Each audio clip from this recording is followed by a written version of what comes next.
Nakipag-usap ka sa iba or nakipag-chat ka sa iba nang hindi alam ng partner mo, isa lang ang ibig sabihin niyan, nag-cheat ka, cheater ka, or manloloko ka. Tapos kapag dinilit nyo yung usapan nyo or yung conversation nyo, dahil ang rason mo ay baka magalit siya pag nalaman siya, or baka para hindi na siya magalit, yan ay malaking kalokohan. In the first place, kapag mahal mo yung partner mo, hindi ka gagawa ng kalokohan or hindi ka gagawa ng ikakasira ng relasyon nyo. Kapag nakipag-usap ka sa iba nang hindi niya alam, ibig sabihin, meron ka pang plano or interest na magkagusto at makipag-usap sa iba. Meron kang option na kapag nag-away man kayo or nag-break kayo, siya yung kakausapin mo.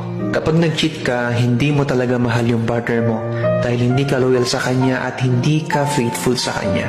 Huwag mong gawing rason yung nagkamali lang ako or nadala lang ako ng emosyon ko or natukso lang ako. Kasi alam mo, ang tukso, nandyan lagi yan. Kahit gaano ka pa ka-loyal or gaano ka pa ka-faithful, lalapit at lalapit sa iyan. Pero ang tukso, kaya niyong labanan kapag dalawa kayong lumalaban. At kapag pinag-uusapan niyo lahat nang hindi ka naglilihim sa partner mo, malalampasan niyo lahat ng tukso na dumarating sa inyo. Huwag na huwag kang maglilihim sa partner mo dahil napaka-loyal yan sa'yo. Ikaw lang ang mahal niyan at hindi siya nakikipag-usap sa iba kagaya ng plano mo. Kung gusto niyong umabot hanggang dulo, huwag na huwag niyong hahayaan na masira lang ang relasyon niyo dahil sa napakasimpleng cheating or yung panloloko.